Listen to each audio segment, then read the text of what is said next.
Hello दोस्तों, आपका BIOS classes में स्वागत है। कल हमने पढ़ा था मेल रिप्रोडक्टिव सिस्टम यानी नर जनन तंत्र। नर जनन तंत्र में क्या क्या होता है हमने ये देख लिया था। नर जनन तंत्र में क्या होता है, एक जोड़े वृषण होते हैं यानी पेयर ऑफ टेस्टिस। सेकंड में क्या देखा था, सहायक नलिकाएं यानी एक्सेसरी डक्ट्स होती है। थर्ड देखी थी जनन ग्रंथियाँ यानी रिप्रोडक्टिव ग्लैंड। और फोर्थ देखा था बाह्य जनांग यानी एक्सटर्नल जेनिटलिया। अब हमने वृषण की बात की थी, वृषण के अंदर क्या क्या चीज़ है। तो वृषण किस में होता है, वृषण स्क्रोटोम में होता है यानी वृषण कोश में होता है। स्क्रोटोम यानी वृषण कोश में होता है। और जो वृषण कोश होता है वो टेस्टिस या वृषण के टेम्परेचर को बॉडी के टेम्परेचर से 2 से 2.5 डिग्री सेंटीग्रेड तक कम रखता है। ऐसा क्यों है, ये इसलिए है क्योंकि ये शुक्राणु निर्माण या शुक्राणु जनन के लिए आवश्यक है यानी स्पर्मेटोजेनेसिस के लिए जरूरी है। चलो ठीक है, यहाँ देख लिया कि शुक्राणु निर्माण के लिए टेम्परेचर को 2 से 2.5 डिग्री सेंटीग्रेड तक कम रखना जरूरी है, ये बात भी देख लिया। अब उसके बाद में हमने क्या देखा था, वृषण के अंदर की बात की थी। क्या बात की थी, वृषण के अंदर क्या है। तो प्रत्येक वृषण में मतलब वृषण की पेयर होती है, 2 वृषण होते। तो प्रत्येक वृषण में क्या था, प्रत्येक वृषण में 250 या 250 टेस्टिकुलर लोब्यूल्स यानी वृषण पालिकाएं थी। अब ये जो वृषण पालिकाएं 250 वृषण पालिकाएं एक छोटे से वृषण में होना बहुत बड़ी बात होती है। ठीक है, अपने ये देख लेते क्या था, वृषण पालिकाएं होती है कितनी, 250 प्रत्येक वृषण में। अब ये जो प्रत्येक वृषण पालिका है इनमें 1 से 3 शुक्रजनक नलिकाएं होती है। 1 से 3 शुक्रजनक नलिकाएं यानी 1 से 3 सेमिनिफेरस ट्यूब्यूल्स होती है। अब ये जो सेमिनिफेरस ट्यूब्यूल्स होती है, अपन ने लास्ट में बात की थी कि इसके अंदर कोशिकाएं पाई जाती है तथा इसके बाहर भी कोशिकाएं पाई जाती है। तो आज हम पढ़ने वाले हैं सेमिनिफेरस ट्यूब्यूल्स यानी शुक्रजनक नलिका के अंदर। शुक्रजनक नलिका को आज हमने स्टार्ट क्यों किया है, आज हमने इसलिए स्टार्ट किया है क्योंकि इसके अंदर ही स्पर्म या शुक्राणु का निर्माण होता है। ये स्पेशल टॉपिक है क्योंकि इसमें स्पर्म या शुक्राणु बनते हैं, जो कि एक मेन प्रोसेस होती है स्पर्म निर्माण या शुक्राणु निर्माण की। ठीक है, चलो देखते हैं शुक्रजनक नलिका। क्या देखेंगे, शुक्रजनक नलिका।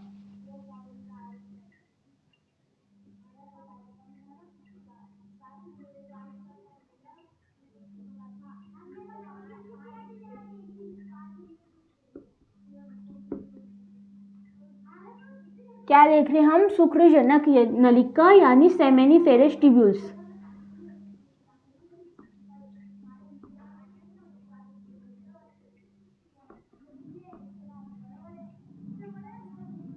क्या देख रहे हैं हम, शुक्रजनक नलिका यानी सेमिनिफेरस ट्यूब्यूल्स। इसमें क्या देखेंगे हम, इसके अंदर क्या होता है, इसके अंदर की बात करते हैं, है ना। अंदर या इनर में क्या होता है, इसके अंदर 2 कोशिकाएं होती है। शुक्रजनक नलिका के अंदर 2 कोशिकाएं होती है। एक होती नरजन्म कोशिकाएं, दूसरी होती है शर्टोली कोशिकाएं। नरजन्म कोशिका द्विगुणित होती है या इसका प्लॉइडी लेवल जो होता है ये डिप्लॉइड होती है ना। प्लॉइडी लेवल डिप्लॉइड या गुणन स्तर द्विगुणित स्तर की होती है। तो हम देखते हैं, बोलने से पहले मैं दिखा देती हूँ क्योंकि आपको समझ में आएगा लिखने के बाद ही। तो इसमें कौन सी आएगी, फर्स्ट नर जन्म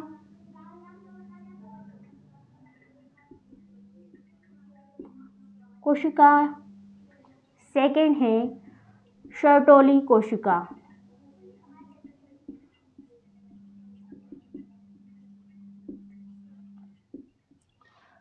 जो नर जन्म कोशिका है इसका गुणन स्तर या प्लॉइडी लेवल द्विगुणित होती है। क्या होती है, द्विगुणित। और शर्टोली कोशिका भी द्विगुणित होती है या इसका प्लॉइडी लेवल भी द्विगुणित होता है।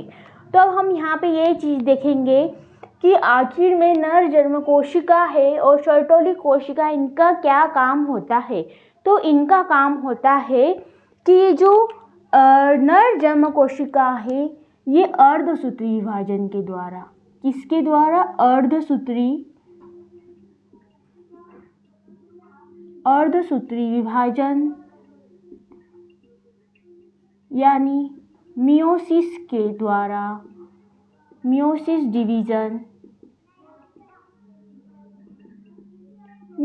डिवीजन के द्वारा स्पर्म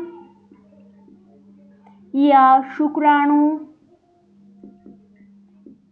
का निर्माण करती है।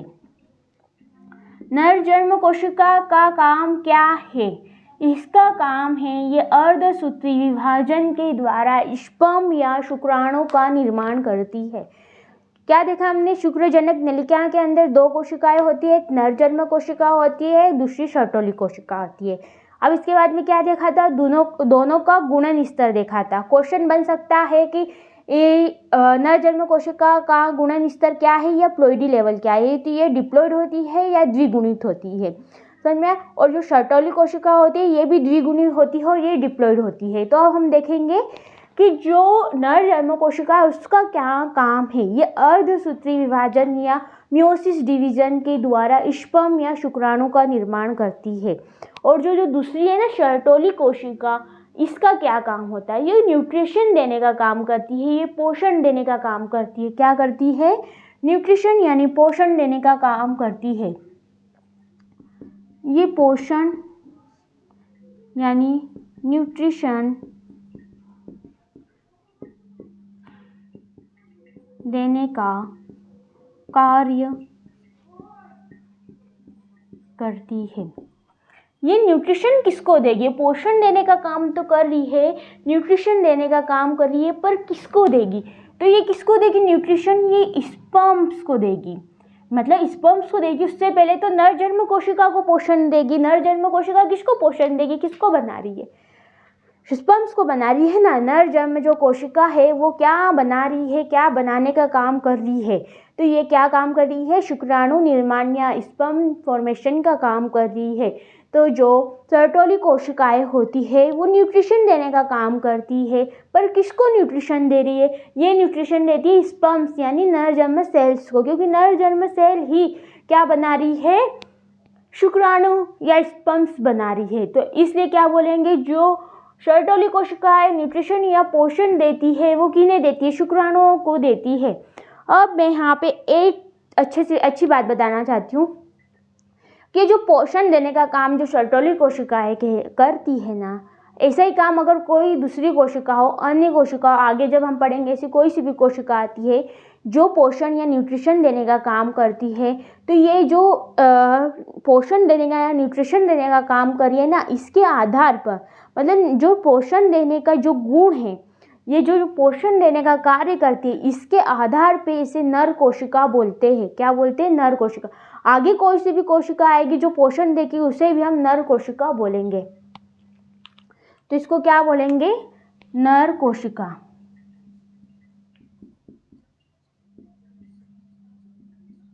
ठीक है, किसके आधार पर बोला गया? पोषण देने के आधार पर या पोषण देने के गुण के आधार पर। ठीक है, अब हम देखते हैं आगे इसके बाद में क्या पढ़ेंगे। हमने देखे थे एक जोड़ी वृषण की बात हो गई है। अब हम देखेंगे एक्सेसरी डक्ट यानी सहायक ग्रंथियों के बारे में देखेंगे। इसके बाद में कौन सा टॉपिक उठाएंगे? सहायक ग्रंथियां। फर्स्ट हमारा हो गया था वृषण, अब हम सेकंड पे आएंगे सहायक ग्रंथियां। स्क्रीनशॉट ले लेना।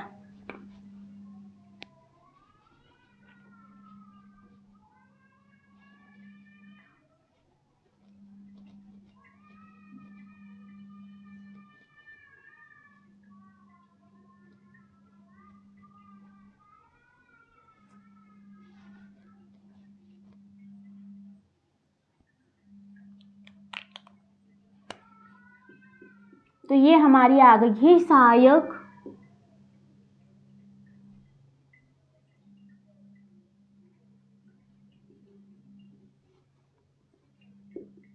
नलिकाएं यानी एक्सेसरी डक्ट्स।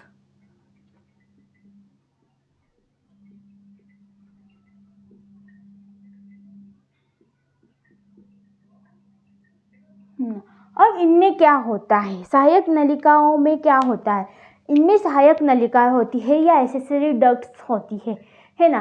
तो ये जो सहायक नलिका है ये किस में पाई जाती है, मेल रिप्रोडक्टिव सिस्टम में या नर जनन तंत्र में ये सहायक नलिकाएं पाई जाती है।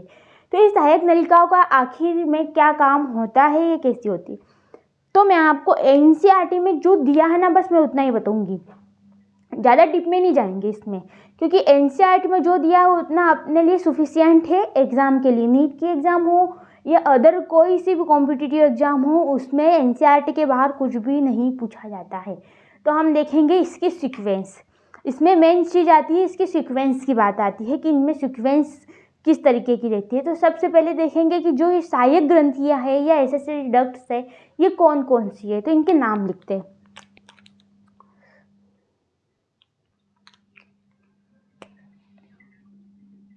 फर्स्ट है वृषण जालिकाएं,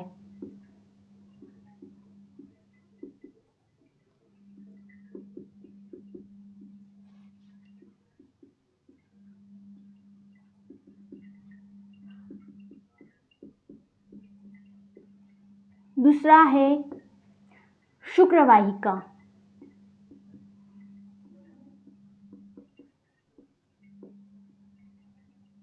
एनसीईआरटी खोल के बैठे हो ना, एनसीईआरटी खोल के ही बैठना, उसमें सब दिया हुआ है।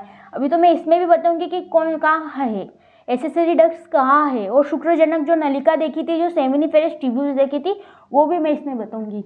जो शुक्रवाहिका इसे बोलते हैं वासा इफ्रेंशिया।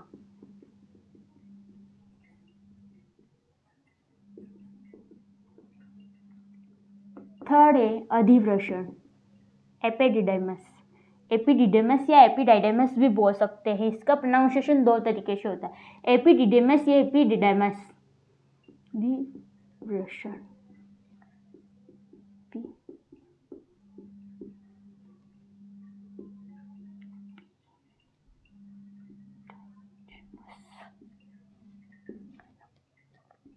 फोर्थ आएगा शुक्रवाहक,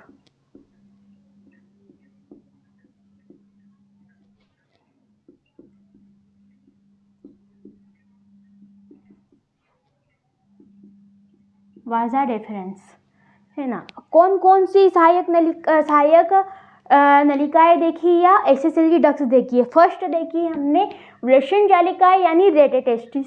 सेकंड में देखिए शुक्रवाहिका या वासा इफ्रेंशिया, क्या है, शुक्रवाहिका या वासा इफ्रेंशिया। अब हमने थर्ड में देखिए अधिवृषण यानी एपिडाइडिमस। फोर्थ देखिए शुक्रवाहक या वासा डिफरेंस।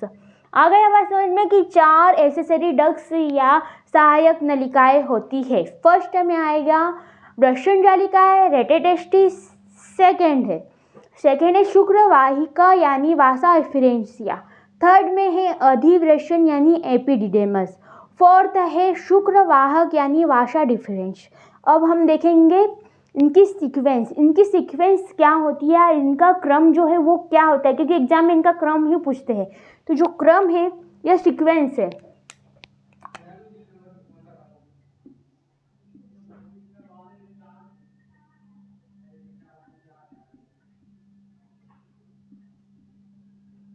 इनकी सीक्वेंस या जो क्रम है वो इस तरीके से है।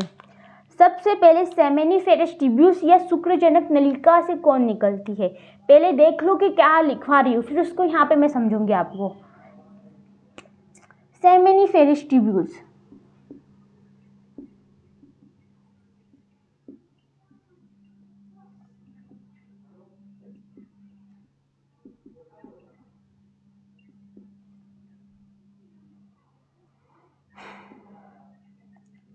सेमिनिफेरस ट्यूब्यूल्स से निकलती है वृषण जालिकाएं या रेटेटेस्टिस। वृषण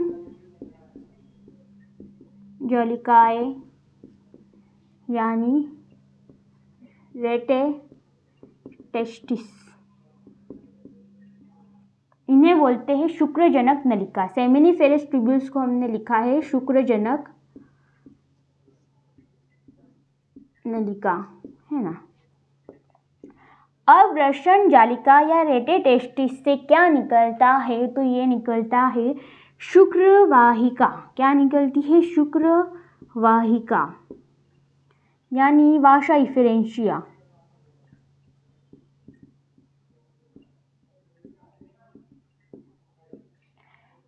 बाद निकलती है, इसके बाद क्या निकलेगी? अधिवृषण, एपिडाइडिमिस।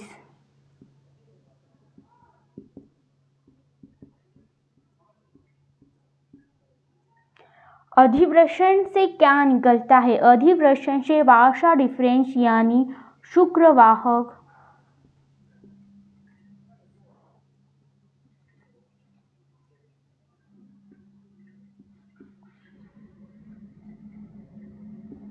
वासा डिफरेंस यानी शुक्रवाहक निकलता है। अब जो ये 3 सेमिनिफेरस ट्यूब्यूल्स यानी वृषण जालिका एवं शुक्रवाहिका है, ये तीनों वृषण के अंदर पाई जाती है। ये कौन कौन है? सेमिनिफेरस यानी शुक्रजनक नलिकाएं, और दूसरी क्या है?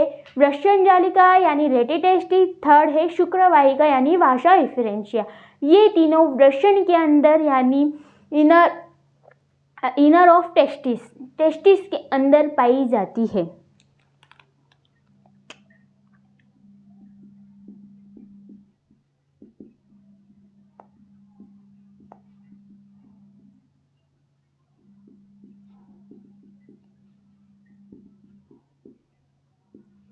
ये किसके अंदर पाई जाती है? वृषण के अंदर।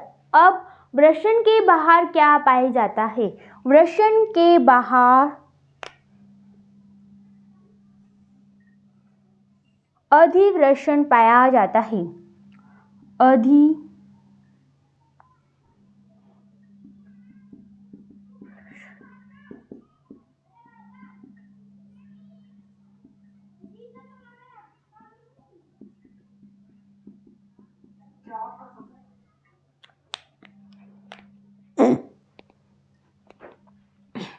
तो क्या देखा हमने यहाँ पे कि जो सेमिनिफेरस ट्यूब्यूल्स यानी वृषण है, सेमिनिफेरस ट्यूब्यूल्स वृषण के अंदर, वृषण जालिका है वृषण के अंदर, शुक्रवाहिका वृषण के अंदर, तो ये तीनों ही वृषण के अंदर पाई जाती है।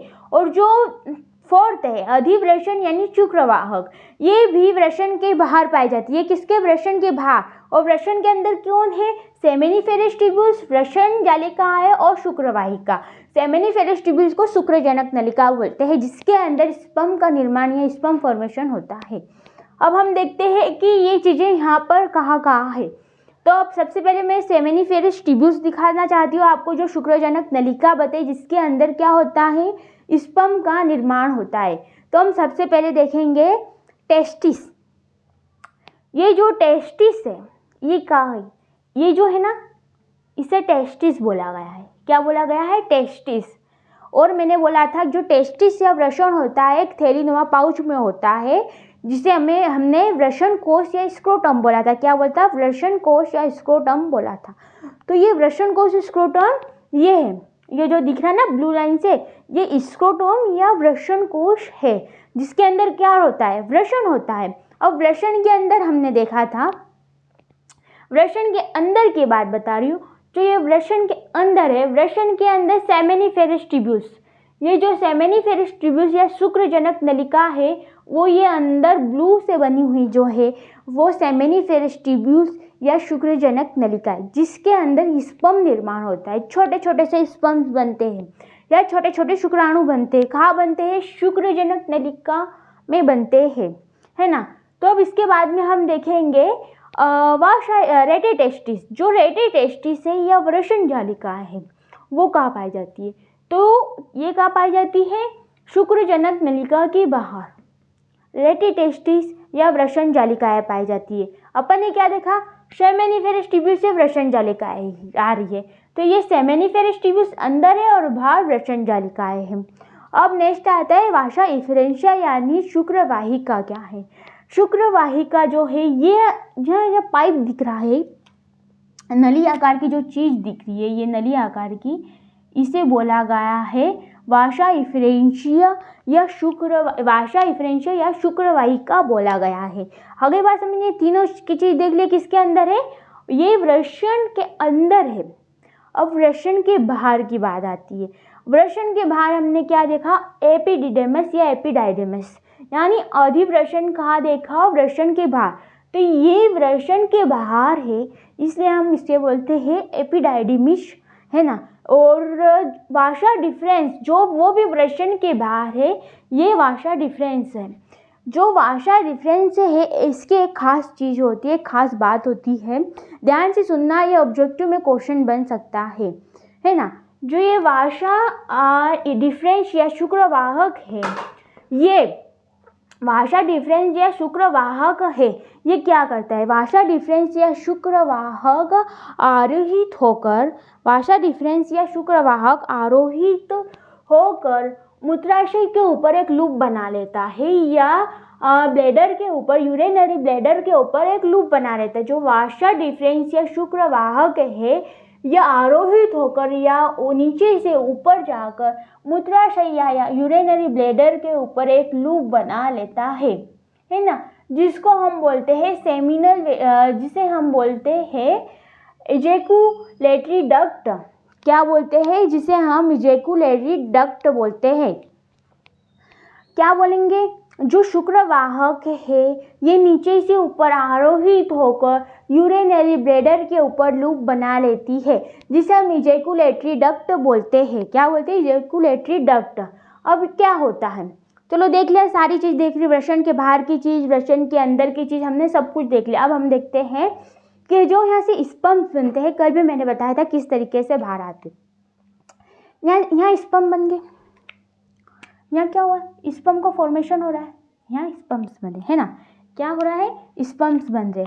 अब यही स्पम्स यहाँ से शुक्रजनक नलिका से बाहर होते, अधिवृषण में होते हुए, अधिवृषण से ये जो भाषा डिफरेंस है इस नलिका में होते हुए, इस नलिका से होते हुए, इस नलिका से होते हुए ये ऊपर जाते हैं। कहाँ जाते हैं? ऊपर। और किसके ऊपर लूप बना रही है ये नलिका? यूरिनरी ब्लैडर या मूत्राशय की। ये आते हैं कहाँ पर? ये आते हैं यूरेथ्रा या मूत्र मार्ग में आते हैं। कहाँ आते हैं? यूरेथ्रा या मूत्र मार्ग में आते हैं। तो जो ये सेमिनल, जो यहाँ पे सेमिनल वेसिकल्स है, शुक्राशय है, यहाँ पे स्पम्स आए और ये सेमिनल वेसिकल है या शुक्राशय है, ये कुछ पदार्थ का सिक्रीशन या स्त्रावण करती है। तो किससे मिलेगी? स्पम्स से। फिर वो स्पम्स आगे बढ़ेंगे और यहाँ पर है प्रोस्टेट ग्लैंड, ये भी किसी चीज़ का सिक्रीशन या स्त्रावण करते, फिर स्पम और उसमें मिलेंगे, फिर वो आगे बढ़ेगी और फिर यहाँ पे आती है बल्बोयूरेथ्रल ग्लैंड, है नी, और ये भी किसी चीज़ का यानी सिक्रीशन करती है, स्त्रावण करती है, वो स्पम उसमें मिलेंगे। और ये स्पम्स इस मार्ग के थ्रू यूरेथ्रा मार्ग के द्वारा शीर्ष या पेनिस से बाहर निकल जाते हैं। इसे हम बोलते हैं यूरेथ्रा। इसको क्या बोला गया है? यूरेथ्रा यानी मूत्र मार्ग बोला गया। यहीं से स्पर्म बाहर होते हैं। जो आपने कभी सोचा स्पर्म कितने दिन में परिपक्व होते होंगे? कितने दिन जो ये स्ट्रगल कर रहे हैं यहाँ से वहाँ जा रही है, इसमें कितना टाइम लगता है?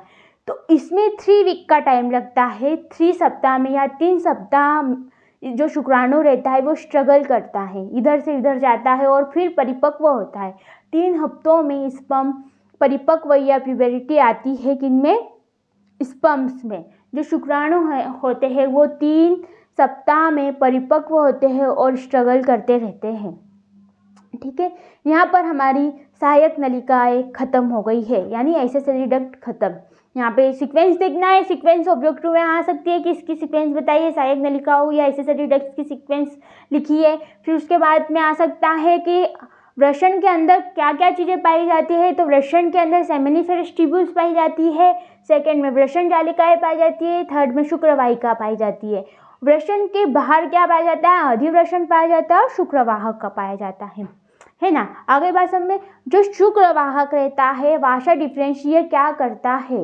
यह नीचे से ऊपर की ओर आरोहित तो होकर यूरिनरी ब्लैडर या मूत्राशय के ऊपर लूप बना लेता है ना। यूरिनरी या मूत्राशय के ऊपर लूप बना लेता है। आगे बात समझ में, ये पूरा डायग्राम भी समझ में आ गया होगा, स्क्रीनशॉट ले लेना, है ना।